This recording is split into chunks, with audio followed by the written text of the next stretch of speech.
Oh man, do we have the show for you today. Automotive royalty. Ladies and gents, I present to you this one-of-one Packard 160 Super 8 convertible sedan, bodied by Rollson in New York City.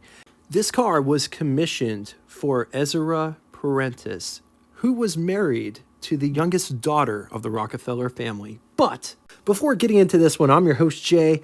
Welcome to What It's Like, the automotive channel that features your favorite cars of the past and ones that slip through the cracks in mini documentary formats.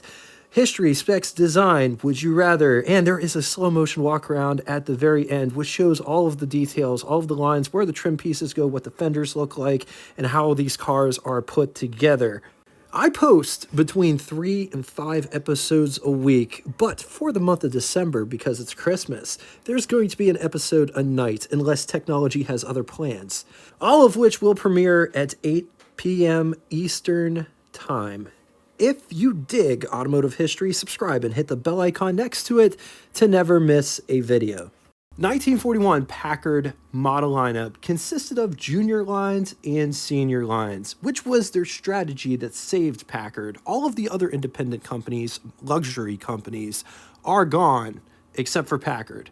But also in the 40s, Packard really started to water down their brand, even more so than they did in the tail end of the 30s with the introduction of the junior lines, sharing the same sheet metal with the 110, 120, 160, and 180, unless it was coach built, of course, with the only major difference being the engine, interior materials, and price, as well as a few minor trim parts on the outside.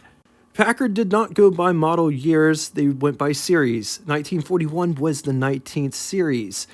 Starting off in the basement was Packard's 110. It was powered by a 100 horsepower 6 on the shortest wheelbase on offer, 122 inches, followed by the 120, which was Packard's entry-level 8, 282 cubic inch displacement, 120 horsepower riding on a 127-inch wheelbase chassis. The first senior Packard was the 160 Super 8. It was powered by Packard's legendary 356 with the 9 main bearing crankshaft. It was good for 160 horsepower, riding a wheelbase of either 127, 138, or 148. And at the very top of the heap was the Packard 180 Super 8, which by this point, the 160 and the 180 were practically the same, just spelled differently. The 180 offered the same engines and the same chassis configurations that you could get with the 160. It's important to note, though, Packard was still offering the Darren-built bodies, and the 180 series was reserved for that, as well as some LeBaron body styles. Packard would offer an all-new car line called the Clipper, and it was a bit of a mixed bag.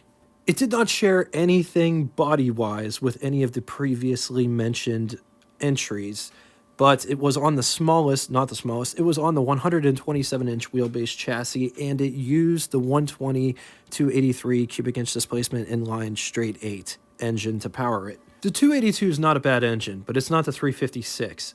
Despite only being available in one body style, Packard sold 16,600 Clippers in their very first year. Packard offered the 160 in 9 factory bodies, or you could get the chassis, whatever length you wish, 127, 138, or 148, and take it to any coach builder of your choice.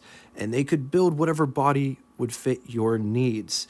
Coach builders like Brunn, Judkins, Dietrich, Willoughby, Rollson.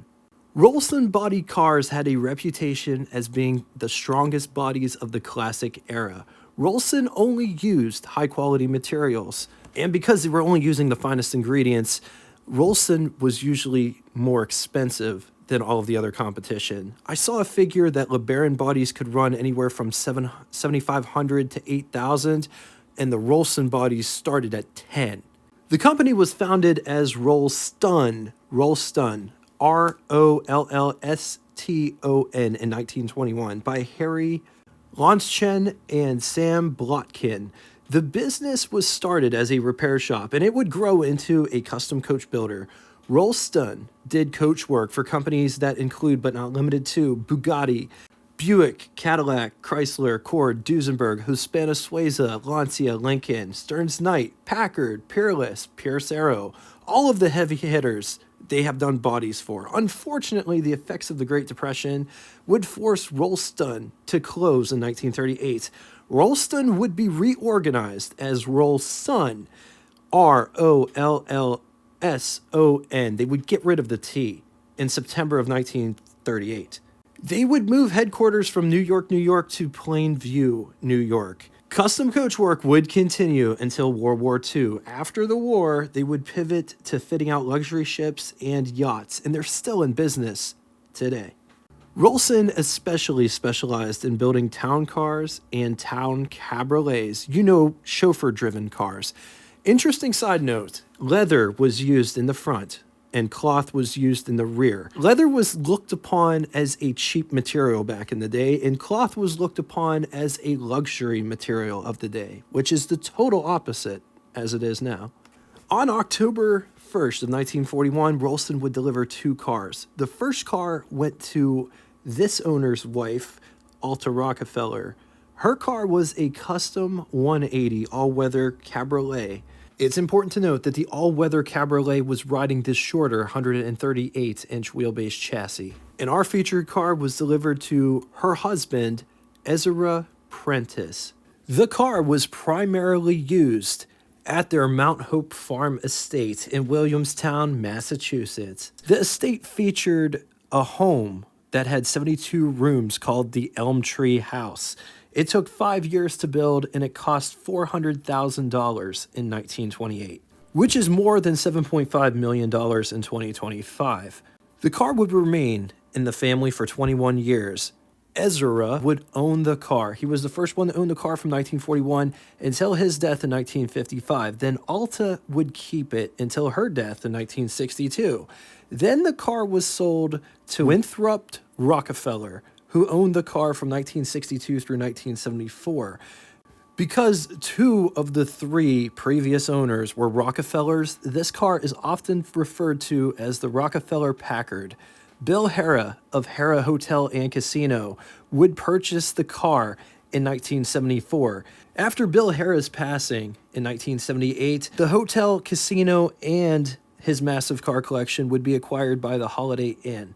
A lot of it was sold at various auctions, bringing in over $100 million in sales. After public outcry, 175 cars were saved, and the Bill Harrah Museum was founded. In 1983, Bill Anderson would acquire the car. He also owned Ponderosa Ranch, the same place where Bonanza was filmed. In 2004, Robert Herron III, a Los Angeles attorney, would own the car. He would own it until 2013, when the current owner would buy it from Hemmings.com. Let's talk specs. This car rides a wheelbase of 148 inches. It weighs a lot. Price. I couldn't find a distinct price, but it's north of $10,000, which would be over $220,391.84 in the year 2025. Total 1941 Packard production was 72,855 units, and it broke down like this. 110 was 34,700, 120, 17,100, 160, 3,525, 180, 930. Clipper, 16,600. Only one Rollson 7-passenger convertible sedan. Moving on to engine, only one engine on offer for this car. 356 cubic inch displacement, L-head, inline 8, 5.8 liters. It was good for 160 to 165 horsepower, 3,500 RPM. Estimated 250 pound-feet or 338 newton meters, around 1,500 RPM, with a bore of 3.5 inches and a stroke of 4 5/8 of an inch. Compression was 685 to 1, 9 main bearings. It is backed to a 3-speed manual transmission. Let's talk styling on this car, starting with the wheel covers. Notice this car doesn't have the Packard insignia on the wheel cover. It does have this nice cascading effect in the hubcap. Also notice the pinstriping, huge wide walls. Fenders are just kind of rolled. These nice bright bars on the fender. Spare tire with the side mount on top. Yeah, spare tire inside this case with the side mirror on top of the case. Let's look at all the detail in that hood with the pinstriping. There's a lot of different lines in this hood profile and how the fender connects to the hood. Here are these marker lights.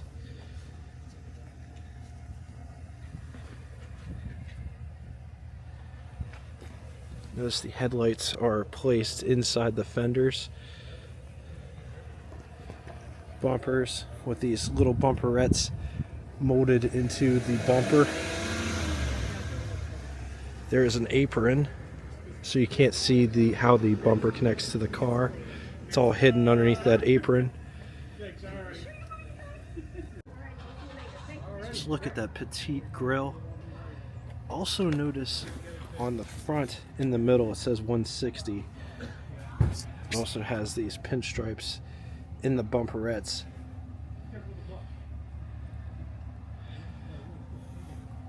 The side grille is painted body color with these bright accent pieces. The grille is all bright. This car doesn't have one of those big fancy mascots. Instead, it just has this. Also notice the cascading effect going up towards it. Split windshield with cowl vent in front. This one has a butterfly hinged hood, but it opens up different than you would think. Just look at all of the different lines in the hood profile.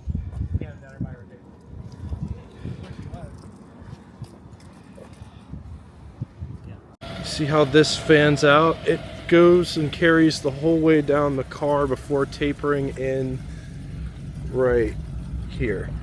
And then it just becomes like a bead that follows out the rear. There's a better look at that. It gives the body a nice line to it.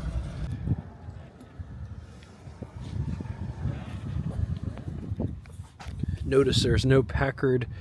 There's just a Packard crest there, but it doesn't say Packard. Nowhere on this car does it say Packard. This is where the hood release would be for this side. Just look at how the hood opens.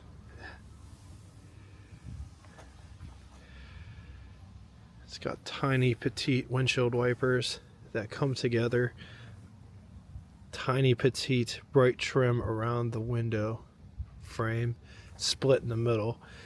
The windshield on this is a lot taller than it would be on a regular Packard. You could tell that when you look at the vent window as well as the doors. The doors are massive on this car.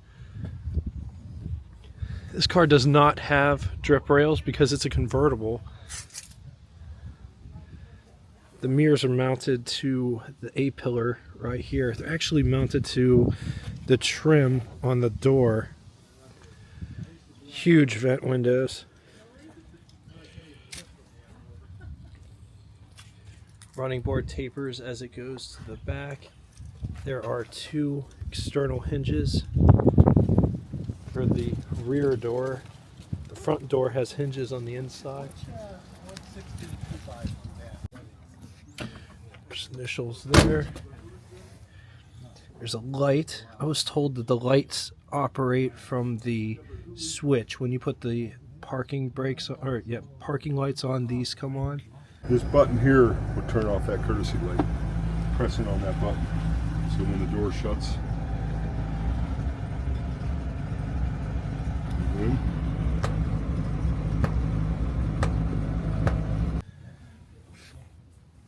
Fenders are just rolled. It's got more bright bars over here. Gas fillers on the driver's side. So just notice all the pinstriping that goes back. Door panel up front here. Notice there isn't an armrest. This is all original. All original. It's got this nice wood up here. You could use for an armrest if you wish. Window crank for the big window. Door handle to get out. Window crank for the vent window. You just gotta make sure that it's unlocked before you try. Coming down inside the pedal box down here, you have the high beam switch, clutch, brake, gas pedal. This cane handle looks, it's like the emergency brake or the parking brake. Just take a gander at this interior. The microphone in the back seat. You could speak from the back seat to the driver if the division window was up. Did you see the division window? Oh, not yet. Yeah. Let me put that partially up, or I'll put it partially up so you can see. Oh man, that's awesome. They had a clock and a speedometer in the back seat so they could see how fast you were driving. You were not allowed to drive faster than 25 miles an hour on their estate. Oh wow. According to what I was told. That's crazy. Onto the button switches and knobs. You got headlights, instrument panel lights, hand throttle, which you could use as like a primitive cruise control. Starter, key, lighter. Down here you have heat controls for temperature,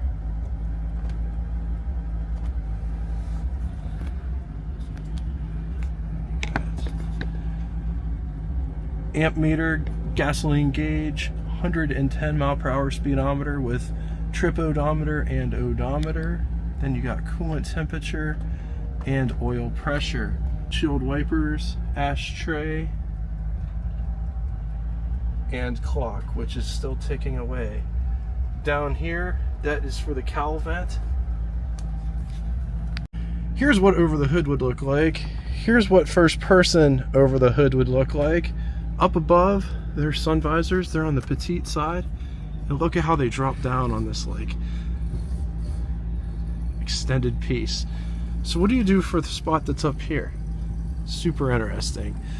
When looking through the windshield, you can tell that, just look at how massive this piece of glass is. It's huge compared to a regular 40. Oval rear view mirror and center. There is another sun visor over there for the passenger. Let's talk about the steering wheel. It's a very thin steering wheel and it's very light. I just moved the wheel just a wee bit. It's super light. We've got heater down below. So taking a gander at this door panel, it's all real wood up on the top here. Windows go all the way down. They operate like this.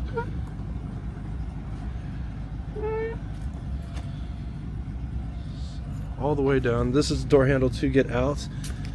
Taking a gander inside, you got lights so you can see. There's a robe rail for a heavy blanket in the wintertime or something to hold on to.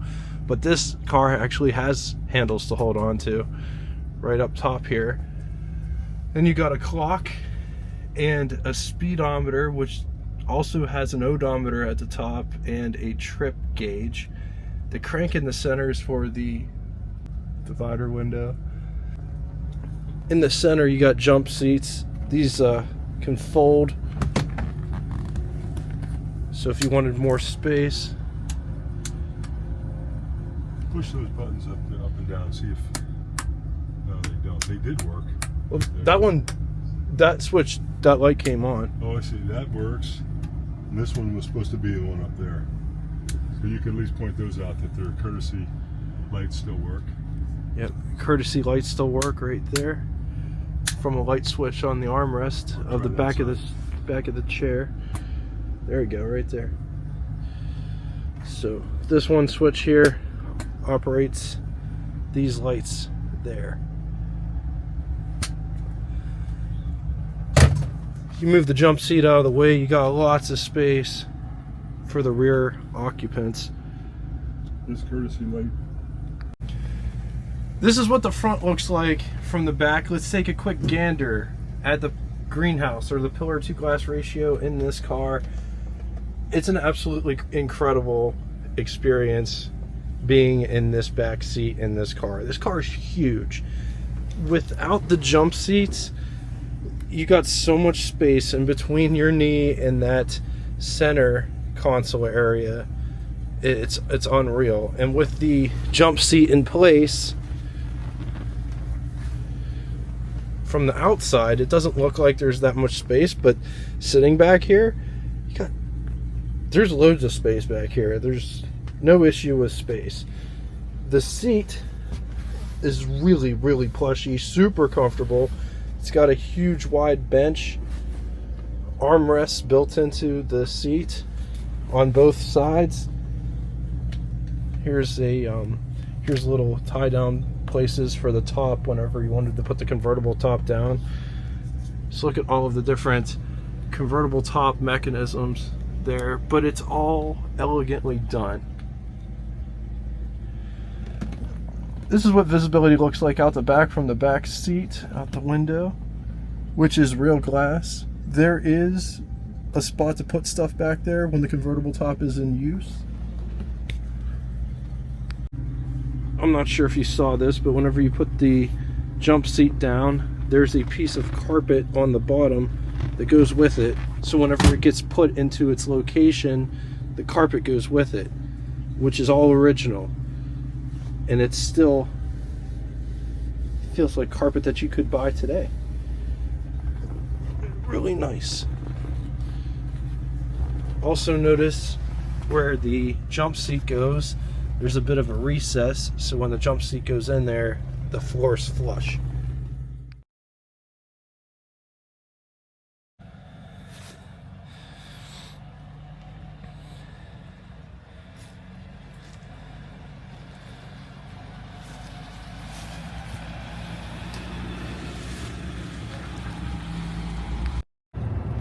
It's no wonder Dan loved this era of Packard.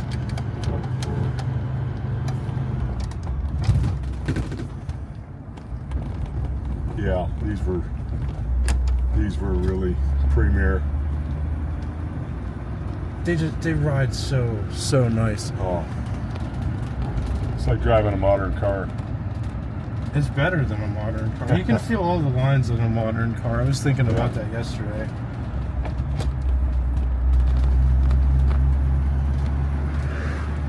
This has no overdrive, it doesn't need one. It'll cruise 65, 70 mile an hour with ease down the highway. Does this one have the 356 in it? Yes. 9-bearing engine. It's regarded as one of Packard's best straight eights. Yep.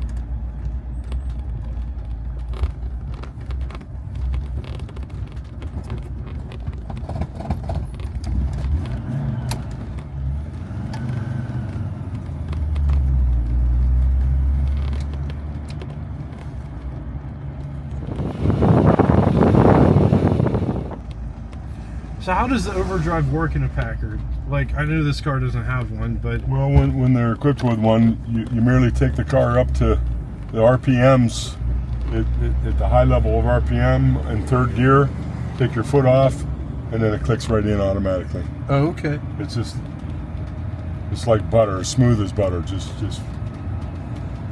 goes right into high gear. He's got the heat on in this, and it works really well. Yeah.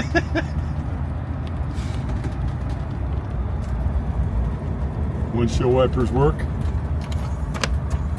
Oh, that's awesome. It looks like electric.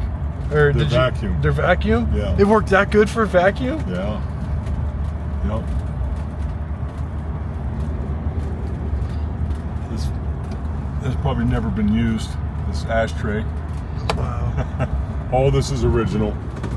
Never been restored, never been touched.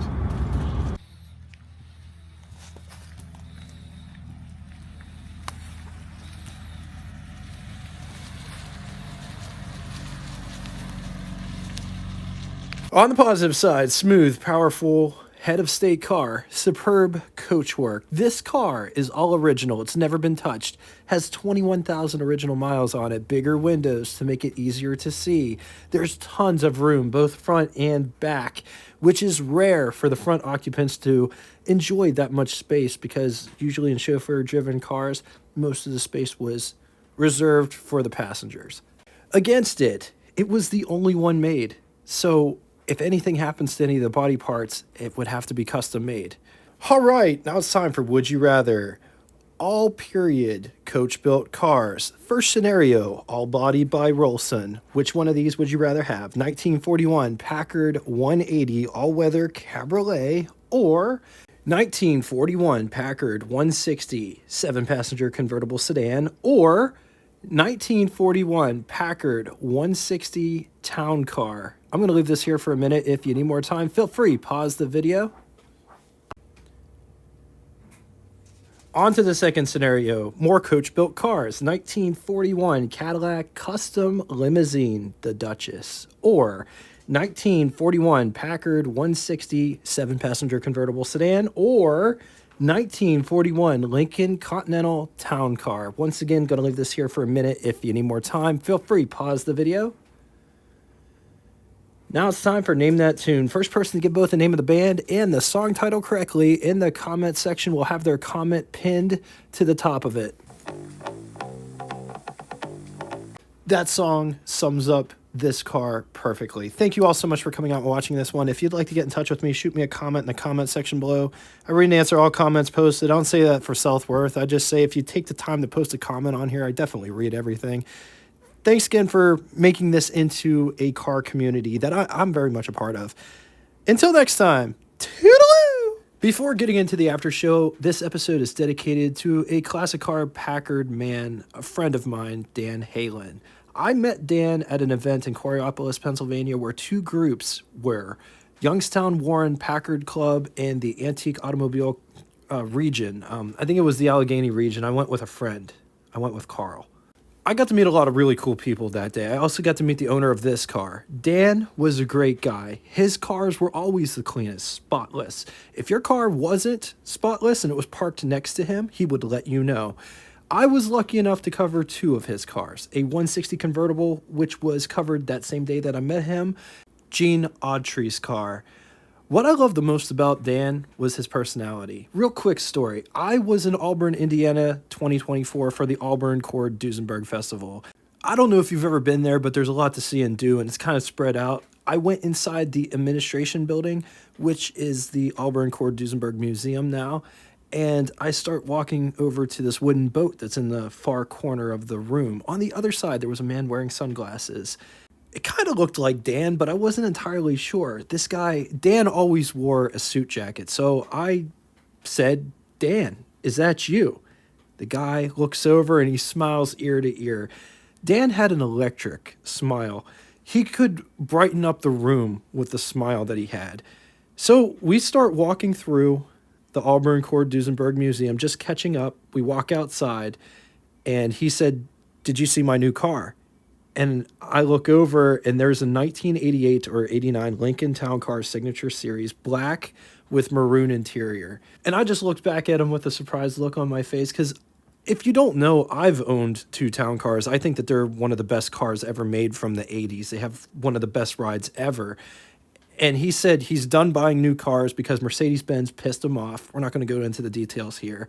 He said the 89 Lincoln rode better than a new Benz for a fraction of the price. Plus, it didn't have all of the electronics. It didn't have all the screens. He just wanted, he just wanted a car that worked. He didn't want all the electronics or anything like that. He kind of made the comment that it was going to be the last new car that he bought. And I guess he was right. I don't know if he bought anything after that, but I think about him every time I go to those places. I did not see him, things don't happen this same time twice, or it doesn't happen the same way twice. Anyway, there's so many cool stories like that. Rest in peace, Dan. You were one hell of a guy. Welcome to the after show. This part of the video doesn't have any sound or commentary, but it gives you the opportunity to see this car in its entirety, all of the lines, details, where all the trim goes, and how these cars get put back together if you're restoring one. This car, one of one. There isn't another one out there, but here it is in its entirety. Enjoy.